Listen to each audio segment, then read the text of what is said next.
તાલુકાના સલાલા ગામની રેશન કાર્ડની દુકાન બલાલા ગામે મર્જ કરી દેતા સલાલા ગામના ગ્રામજનો ભારે મુશ્કેલીમાં મુકાયા। ચુડા તાલુકાના સલાલા ગામે રેશન કાર્ડ ધારકો મુશ્કેલીમાં મુકાયા।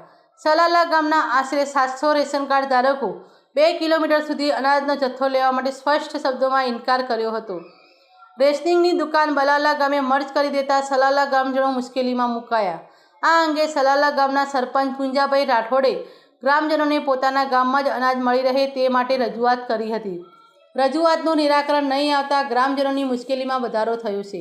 ટૂંક સમયમાં સલાલા ગામે રેશનિંગ દુકાન શરૂ કરવામાં નહીં આવે તો કલેક્ટર કચેરી ખાતે ધરણા પર બેસવાની સરપંચ દ્વારા ચીમકી ઉચ્ચારવામાં આવી હતી। ત્યારે આ અંગે સલાલા ગામના ગ્રામજનો દ્વારા બલાલા ગામેથી અનાજનો જથ્થો ન લેવા માટે મક્કમ નિર્ધાર કર્યો। ચુડા પુરવઠા વિભાગ નાયબ મામલતદાર રાજેન્દ્ર સોલંકીએ આ અંગે પ્રતિક્રિયા આપતા જણાવ્યું હતું કે અન્ન નાગરિક પુરવઠા નિગમના 26/8/2015ના પરિપત્ર પ્રમાણે નિર્ણય લેવાયો છે। અમારે રેશન કાર્ડની તકલીફ છે।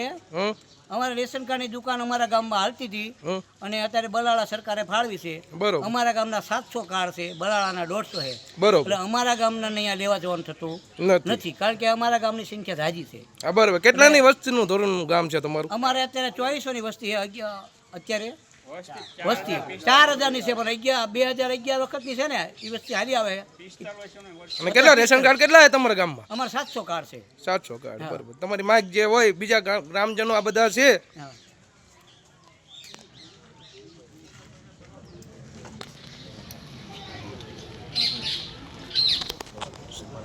સરપંચ સાહેબ, શું તમારું નામ?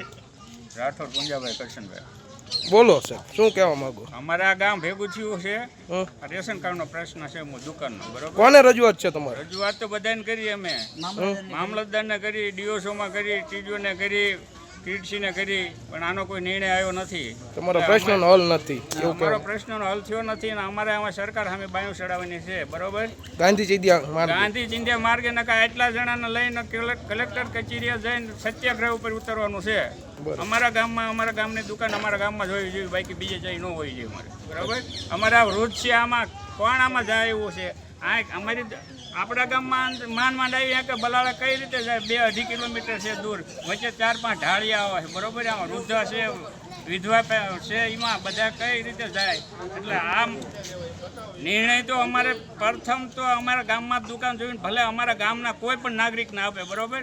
કોઈ છોકરા અમારા ગામમાં રાખવું હોય તો અમારા ગામના ભલે રાખે, બાકી અહીંયા બલાળા જવાનું થતું નથી। ગામમાં કોઈ પણ કોટો આપે તમને કઈ વાંધો નથી એમ ટૂંકમાં મૂળ અમારે જોઈએ અમારા ગામમાં, એવું કહેવાનો મતલબ તમારો? ચાલો બોલો, શું નામ તમારું? ગોપાલભાઈ નાથાભાઈ। હા, શું કહેવા માંગો તમે? અમારા ગામમાં શું આ રેશન કાર્ડની જે કઈ તકલીફ છે, અમારે કોઈ પણ ભોગે અહીંયા જવાનું નથી ગામજનોને। સરકારને જો આપવું હોય તો આપે, ન આપવું હોય તો અમે સરકાર સામે કાર્યવાહી કરશું। ના, બરોબર। હવે કોઈને કઈ કહેવું છે? Bureau report, Bharatsinh Parmar, Surendranagar.